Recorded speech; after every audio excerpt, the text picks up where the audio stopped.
Well, here we go, back again with another video. It's been a few days since I did the vlog at Brunton Park where Carlisle made it to the final of the playoffs in League 2. And subsequently, I got cold at that game.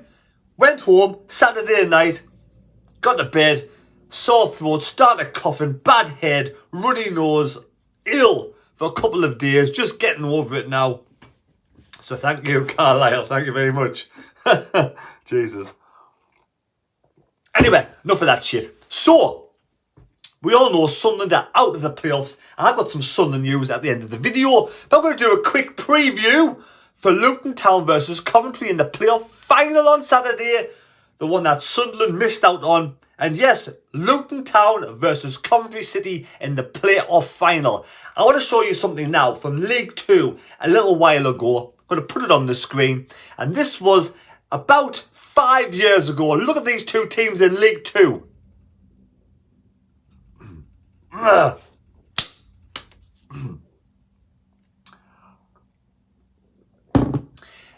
Mark Robins was in charge of Coventry in League 2 when Coventry won the playoffs in League 2 down at Wembley. So well done, Mark Robins. Mark Robins has been at Coventry since 2017. He was there previously where he was in charge 33 games. He won 17, lost 6 and he drew 6 and lost 10. 50% win ratio. I mean, I do apologise for this fucking video, right? I'm full of cold, full of snot. I do apologise, you know, end of the day. It is what it is. I'm trying to do my best. But we'll get there eventually. Right, but yes, Mark Robins doing a fantastic job down at Coventry. A fantastic job at Coventry. He's been there since 2017. His first stint, he was there. He left to go to Huddersfield. Then he came back again. He's 53 years of age.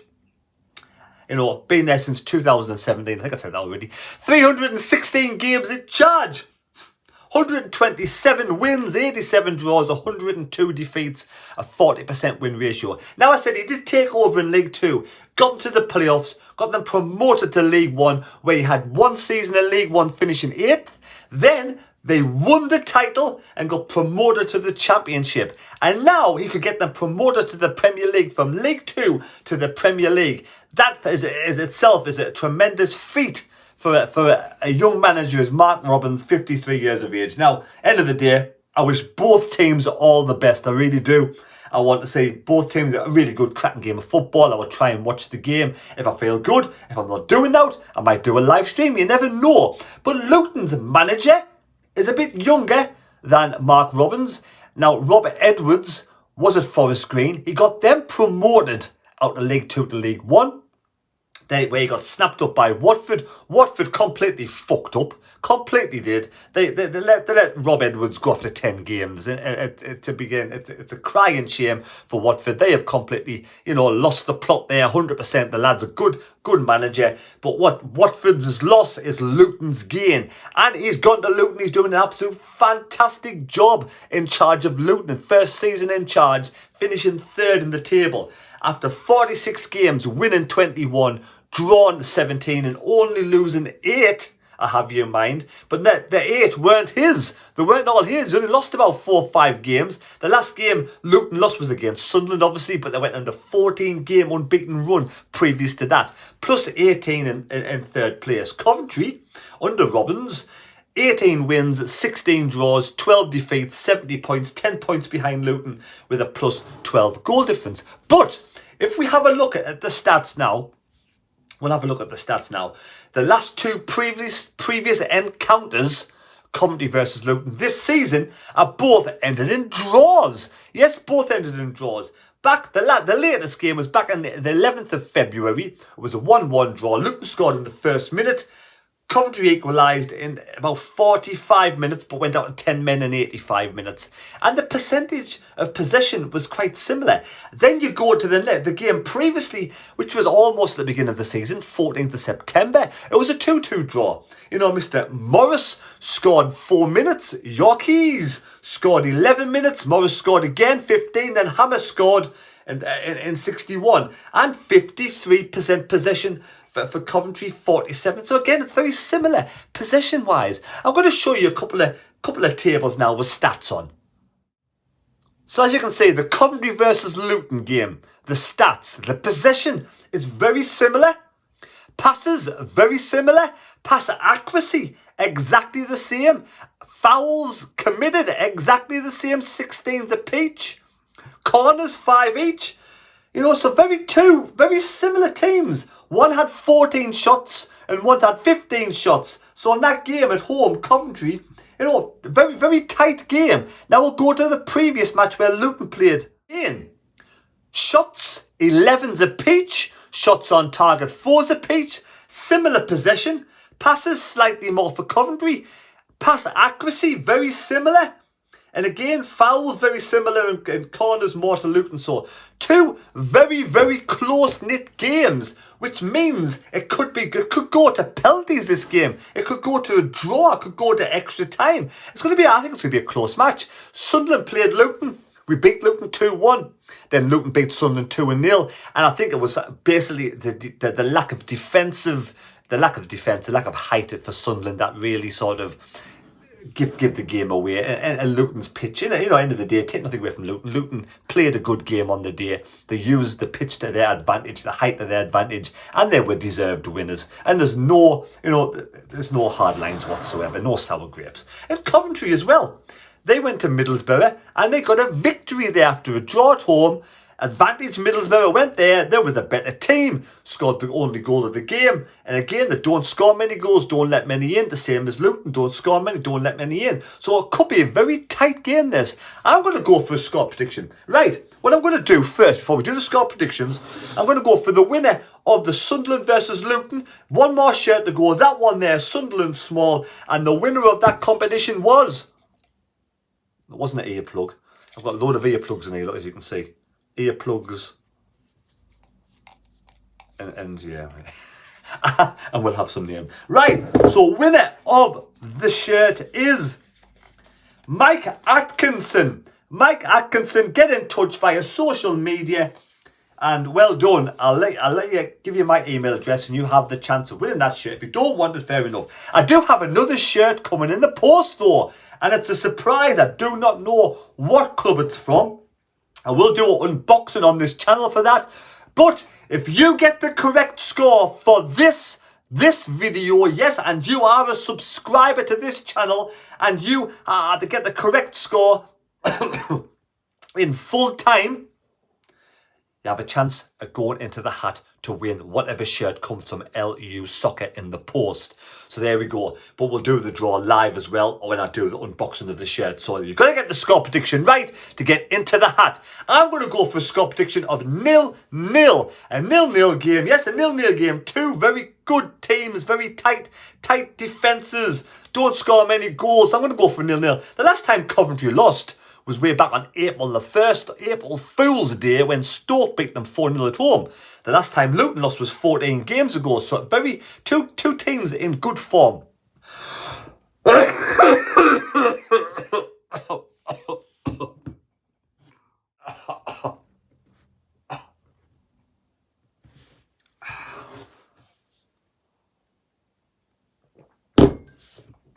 Carlisle flu. Which team do I want to win? Personally, I couldn't give a shit. I couldn't give a shit which team goes up. Luton or Coventry, it makes no difference to me whatsoever. I lost interest when Sunderland got knocked out. I'm being honest. I couldn't give a shit. I wish both teams all the best. I like to see a really good entertaining game of football. 5-5, extra time, 10-10, penalties, 21-20. But at the end of the day, it won't go that far. But I'll predict a 0-0 draw. Just my personal opinion. And I wish both teams all the best. And both sets of fans do have people who come on here and watch my channel. So thank you, Coventry and Luton fans, for coming on, subscribing and watching the channel. It is much appreciated. But everybody is welcome to do a score prediction down below for whatever shirt I get from LU Soccer. It's a free shirt to me. I'm not going to hog it. I'm not going to keep it. I'll give it away to subscribers like I usually do. So there we go. So that is the preview, and also the great preview, because I'm pretty shit really at this moment in time. I'm all full of bunged up with Carlisle flu at the moment. But at the end of the day, I do hope Carlisle win down at Wembley though. There we go. I'm only drunk Carlisle flu. But what we'll do, we'll go on to some Sunderland news now. I need to blow my nose first though. So, because I've been away, obviously not been away as in like a holiday, it's been away because I haven't been able to come in here because I've been bad. But yeah, so, you know, I don't like to talk about this that much. We're going to team news. We won't go into fucking team news. We're going to Edward Mishew. Yes, Edward Mishew. Sunderland FC today confirms that Edward Mishew has left the building, returned to PSG, and you know, at the end of the day, thank you. He made 28 appearances for the Black Cats. And yeah, so Edward Mishew, thoughts on Edward Mishew?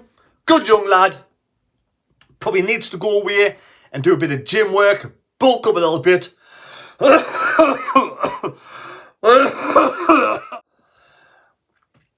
Probably, in this current situation, too lightweight. Too lightweight for the championship. He did well. You know, end of the day, I'm not... You know, end of the day, I wish him all the best. He did well when he played in the team. He wasn't that bad.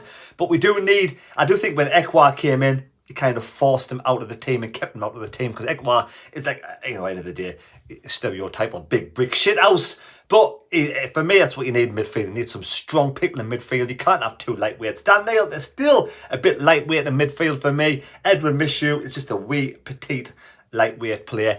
Skillful. I wish him all the best. I hope he bulks out. I hope he ends up being a world beater. You know, end of the day, good luck, Edward. I do wish you all the best. But for me, I'm happy to see him not being retained. I'm happy to see him go, to be honest. That's my opinion. Anybody I want to see leave Sunderland this season? You know, we've got to try and progress. We've got to make the top 6 next season. As in, maybe it's top 5, improve. We've got to improve, go for the top 2, Sunderland. So we've got to try and obviously build the squad up, and we've got to improve the squad. We had, yeah, you can say we had a decent squad. We missed likes of Evans, we missed Stewart, we missed Ballard, we missed Bart, we missed Embleton, we missed, you know. So which players do you think out of all the players this season, do you think we can afford to let go to bring in a better quality player? You know, Jay Matete, is he going to make it in the Championship? Is he going to make it in the Premier League, Jay Matete? What's your thoughts on Jay? You know, in the Plymouth, a lot of Plymouth fans were saying he did all right. You know, he scored goals for Plymouth, but at the same time, every time he made an appearance, he picked up a yellow card. So is he like a Catamol type player, Jim Matete? And do you want that kind of player? Would he improve again next season to make it into the Championship? But do we want someone like Jim Matete in the Championship, or are we going to have Ekwa, Evans, and Dan Neil, and maybe Joe Bellingham? So maybe there's no room for Jay Matete. Maybe we need to bring more experienced player in. Evans, for instance. Is Evans going to be okay next season? Captain, yes, done well. I liked him this season. He's a good player, and I wish them all the best. And I wish him to come back, you know, fit as a flea next season and be strong in midfield. But will he recover from his injury? So do you keep players? I know he's only on a 1-year contract. Do you keep them in the squad still? Or do you get someone with more experience, with somebody with experience like Evans to come in? Or somebody slightly younger but bigger built? You know, all these questions. Do we have to keep all these players in the squad? Or do we go for better? It's just my opinion. Evans, probably one more season at Sunderland, yes. Captain. But if he gets injured again, for me, he needs replacement straight away. And for me, that'll be it for Evans. He has to come back fit as a fiddle and stay injury-free. Otherwise, there's no point carrying passengers again in the season. Now, Stewart. Yes, I want to keep Stewart. Stewart is another one. If he stays injury-free, he could have a great campaign, and I wish him all the best and all that. But them injuries he's had, I hope they don't take his toll. I hope they don't. I want him to sign a new contract. I really do.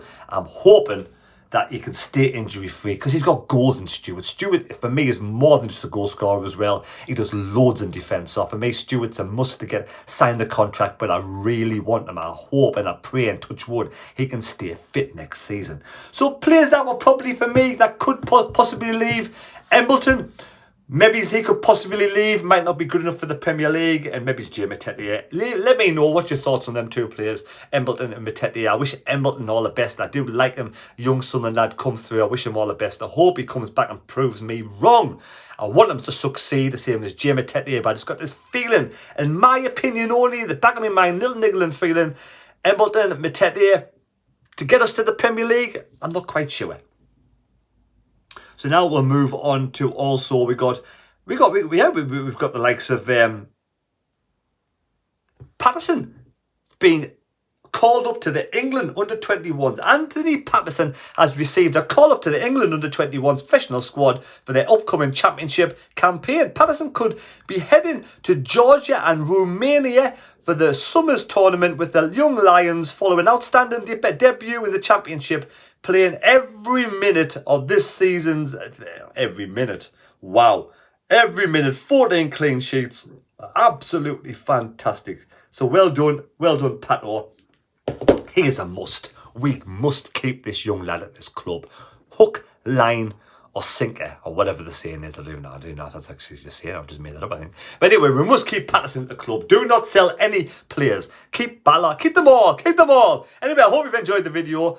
Please subscribe to the channel, especially if you want to win a shirt in the preview with your comments down below in the section of your score predictions.